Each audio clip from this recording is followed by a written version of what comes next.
Once again, good morning, everybody. Shall I start? Okay. Where to start today? We will learn politics. Chapter number 1. And what is the name of the chapter? Power sharing. What we are going to learn? We will learn about power sharing. What is power sharing? Why power sharing? How can we share the power? There are various aspects which we will cover in this chapter. Completely it will not be covered today. I'm going to have only one part of the chapter. Okay, so shall I start? Right, let us have a look what are the important topics covered in this part. There are four topics. First one, ethnic composition in Belgium, ethnic composition in Sri Lanka, majoritarianism in Sri Lanka, and Belgium model of power sharing. These are the four topics which we will see today. Right, starting with the first one, Belgium. You have you heard about Belgium? Somebody, right? Okay, Belgium is a small country in Europe. It is a very small country. When we compare with India, we cannot compare even because it is very small. The population of little more than 1 crore. The whole country has population just above 1 crore, and it shares its borders with France, Netherlands, Germany, and Luxembourg. What are the neighboring countries of Belgium? The neighboring countries. It share its boundary with France, Netherlands, Germany, and Luxembourg. These are the four countries at the boundaries of Belgium. Right? I'll show you the map, the location of Belgium in Europe. This is a map of Europe. Clear? Let us have a look where is Belgium situated. This is what Belgium, a very small country, as you can see that it has a boundary with France, Germany, Netherlands. Did you see it? Okay. So now we will learn about the ethnic composition. We are going to have the ethnic composition in Belgium. What do you mean by ethnic composition? Do you know? People are divided into ethnic groups. There are different groups into which people are divided. That is what ethnicity. 59 percentage of the total population lives in the Flemish region. That's a particular area, Flemish region, and almost all the people speak Dutch language. Okay, in the country, 59, more than half of the population lives in the Flemish region and they speak Dutch language. 40 percentage of the people live in the Wallonia region and they speak French. In a particular region, people live and they speak a particular language. Remaining 1% they speak German. So the people are divided into three ethnic groups here. Ethnic group means that people, division of the people on the basis of any one aspect. Here it is on the basis of their language, and on the basis of their language they have formed their own culture. Their culture is also different from one another. Okay, and they don't like others interest. Always they want to promote their interest only. Suppose the people who speak Dutch language, they think only for their prosperity, for their development only they act. They don't have any feeling or consideration towards the French speakers or the German speakers. Okay, rather they consider as their enemies. The other group of people are considered as the enemy. That composition is known as ethnic composition. You have understood it? Okay, have a look now. I'll show you the communities and regions of Belgium. See, here you can see different parts of Belgium where different kinds of people live. Okay, this colored part shows different people. Here one small one is known as that small part, that is a capital city, Brussels. Then The red colored region, that is what? Wallonia region, where French speakers are there. And yellow colored region, that is Flemish region, Dutch speakers are there. And in the corner you can see 1% of the German speakers in the right corner. In the right corner of the Wallonia region, German speakers, that is 1% of the total population, they live. A particular area has been decided for a particular community. This is where there is how problem begins. Problem originates, and the problem become more worse if this kind of division is there in the society, isn't it? Okay, now we will see more about ethnic composition. In the capital city Brussels, 80% of the people speak French. In the whole country, what I told, in the whole country, Dutch speakers are more in number, and in the capital city, French speakers are more in number. While 20% are Dutch speakers, the majority group in the country are a minority in the Brussels, in the capital city. And the minority of the country has the majority in the capital city. Are you getting? Okay. See, I'll show you with the help of a map, picturization. That is what? Dutch speakers 59% in the whole country, and they live in the Flemish region. And French speakers 40% of the whole country, and they live in the Wallonia region. And in the capital city Brussels, what is the situation?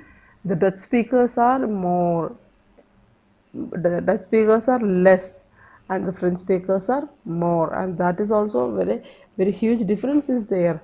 Okay, in the whole country 59%, just above the average, that is what?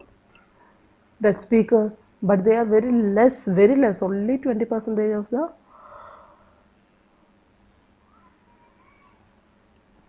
only 20% of the total population speak Dutch in the capital city. In the whole country, French speakers are 40%, but at the capital city they are 80%. Have a comparison with the table. Okay, now what happened? There are some more problems along with that. The minority French speaking community was relatively rich and powerful. The French speaking community who are minority in the country, they are rich and they are powerful. It created resentment among the Dutch speakers. Dutch speakers are more in number, but they are lagging behind in case of education and attaining wealth and power.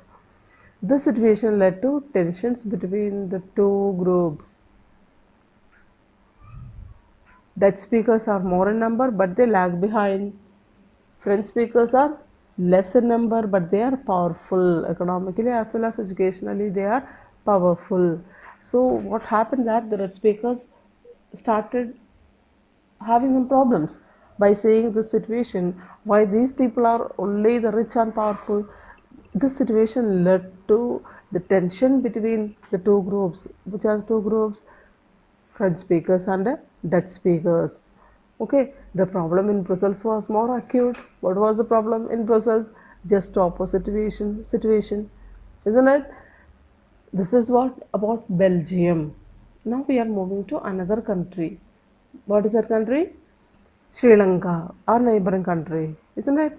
It is an island nation in South Asia, has the population about 2 crores, and it has a diverse population. Okay, it is not a large country like India. In case of population also it is less, it is a small country, but it has a diverse population. That is what the similarity between India and Sri Lanka. It is having a diverse population. Have a look now. You can easily understand with the help of this map the location of Sri Lanka. This is a map of Asia. Where is Sri Lanka located? This one is Sri Lanka. See, I think you can see it now. Sri Lanka. This is what the location of Sri Lanka on the map of Asia. Very small country situated in the Indian Ocean. Okay, and there also we can see ethnic composition. And what is ethnic composition? The major social groups are Sinhala speakers and the Tamil speakers. Sinhala speakers are more in number, 74 percentage of the population are Sinhala speakers and only 18 percentage are Tamil speakers.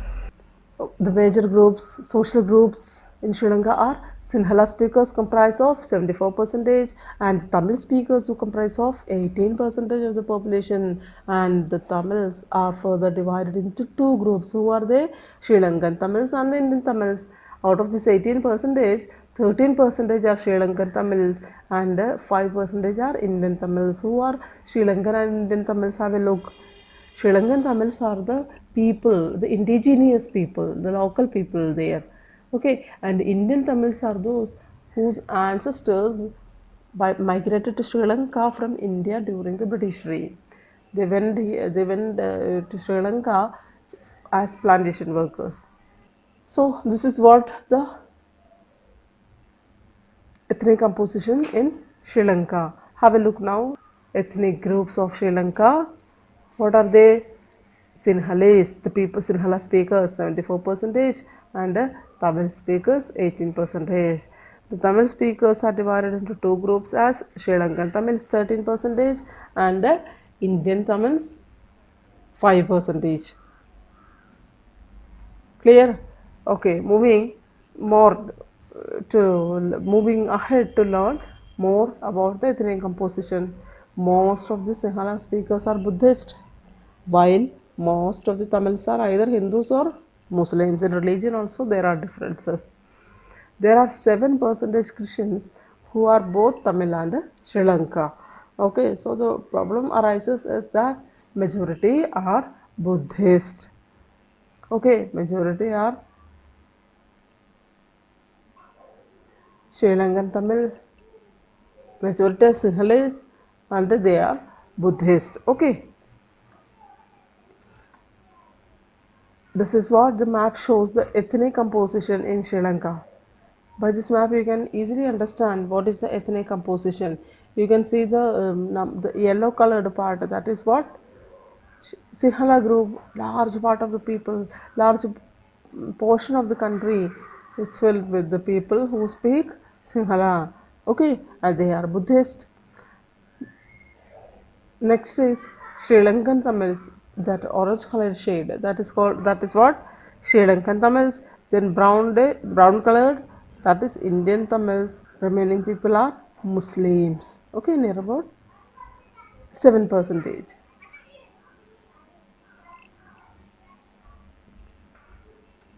Moving ahead now to learn the majoritarianism in Sri Lanka. So now you have come to know the ethnic composition in both the countries. In both the regions, we could see that the people divided into two groups. In Belgium, they are divided into three groups, but German speakers are only 1 percentage. That is not a matter there. That is not a big issue there. Okay, in Sri Lanka, that creates a problem because of Sinhalas and the Tamils. In Belgium, French speakers and Dutch speakers problems are there. Okay, in Sri Lanka, what happened that an act was passed in 1956 to recognize Sinhala as the only official language. Amendment was done in the year 1956 to recognize Sinhala as the only official language. It means Tamil was rejected. Favor was given to Sinhala applicants for university positions and government jobs. Now the government started working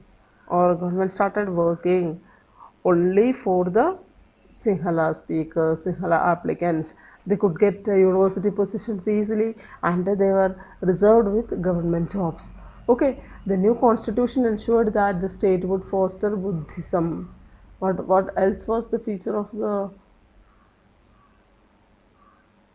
Amendment Act?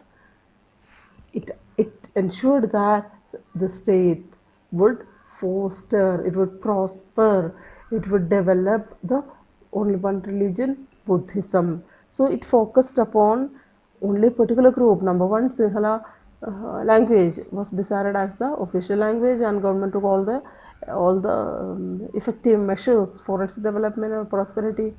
Second one is it took the decision that it would foster only Buddhism. Okay, so how the Tamils feel? What was the response of the Tamils? No leader was sensitive there to the Tamils. There was no leader among them who was sensitive to Tamils.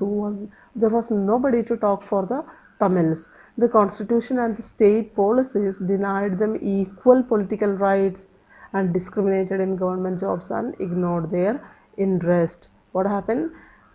The constitution we have seen now in the year 1956 act was passed, and Sinhala became the only official language, and it would started taking the steps to foster only Buddhism. It means now it denied, the constitution denied equal political rights to the people, and it discriminated the government jobs for the Tamils, and the interest of the Tamils were ignored.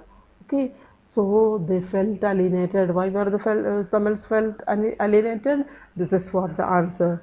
So what did they do? We are moving to learn the response of the Tamils. What was their response? Tamils launched parties and raised their demands. Their demands had to be raised now.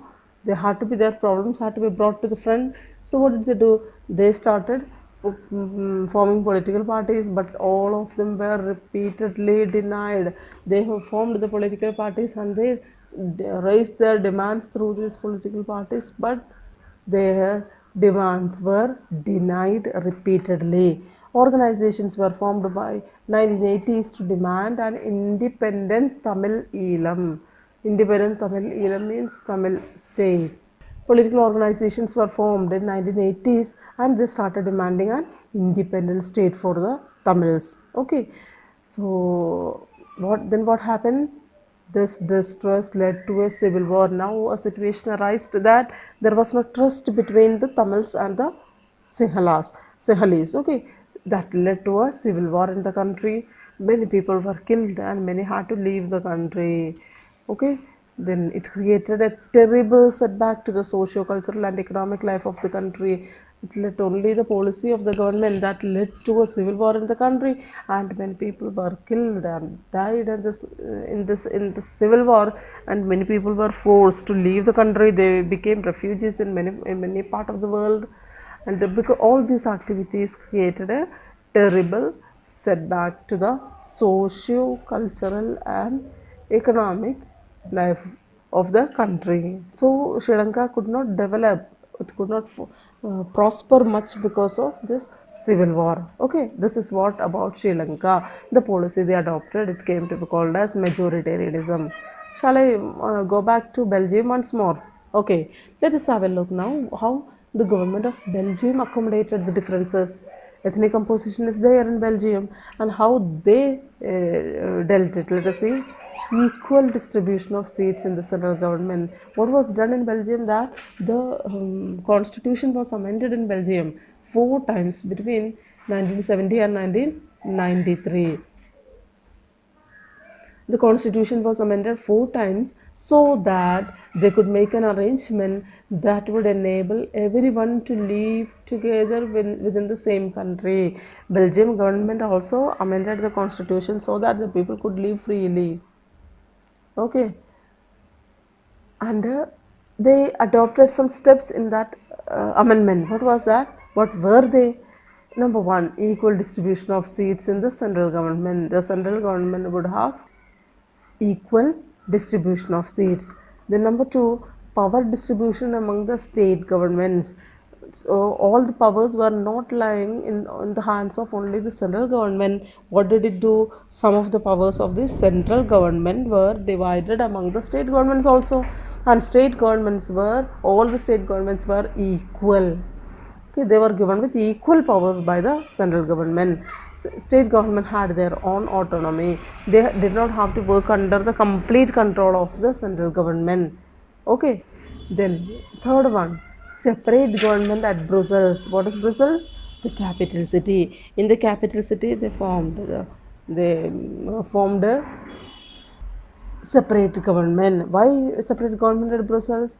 Because the situation was difficult. Why? The situation was just opposite to that of the whole country. In the whole country, Dutch speakers are more in number, but in Brussels, French speakers are more in number. So they created a separate government there at Brussels. And finally, community government. What is community government? Do you know? Power has been given to a particular community. Now, what are the communities here? French speakers, Dutch speakers, and German speakers. They are the communities, and power was given or government was formed at the community level. There was a particular government or power was given to a particular community so that they would rule for them, they would make rules for that particular community. The other community will not be suffered as of Sri Lanka. That is what a community government, that is the only feature of that is what the feature of only Belgium. We cannot see it anywhere in the world. This is what community government.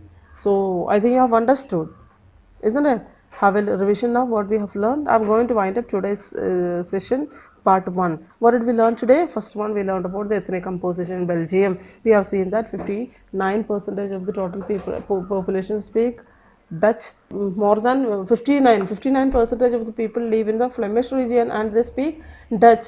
Then we have learned 40% of the people are French speakers and they live in Wallonia region. Remaining 1% German speakers. Then what did we learn? We learned about the ethnic composition in Sri Lanka. What is the situation in Sri Lanka? People are divided into Tamils and Sinhalese. Okay, 74% of the total population are Sinhalese and 18% are Tamils. Tamils are divided into two as Indian Tamils and Sri Lankan Tamils. Tamils did not have any they did not have their own identity there. Okay, all the possible means, by all the possible means, government tried to crush the interest of the Tamils there. Clear? And we learned about majoritarianism in Sri Lanka. What did the government do? It passed an act in 1956 which accepted Sinhala as the only official language. And afterwards, a chain of incidents took place there. All the policies adopted by the government were only to focus upon the Sinhalese. Okay, thus the Tamils felt alienated, and it had a great setback upon the country's economic and social development. Finally, we learned about Belgium model of power sharing. We had seen 4 important points. First of all, what was where did it begin? It began in between the years of 1970 and 1993 when they amended their constitution for 4 times and they made some arrangements like equal representation, the equal number of seats in the central government, then powers to the government, which government? State government, then another separate government in the capital city, finally a community government. These are the 4 initiatives taken by the government of Belgium, which is popularly known as the Belgium model of power sharing. They have shared the power. As a result, they could bind all the people together. The people did not turn against each other irrespective, and they belong to different ethnic group. But even after that, they did not stand against each other because the government has taken a proper arrangement there in Belgium. That is what known as Belgium model of power sharing. So we have completed the chapter, completed part first. Tomorrow we will move on to the remaining part of the chapter. Part 2 will be discussed tomorrow. Right? Shall I wind up now? Okay, you have understood it? Right? Okay, you, as usual, what I have to say to you, you will stay home so that you can be safe. Thus, you should take care of yourself. Okay, bye.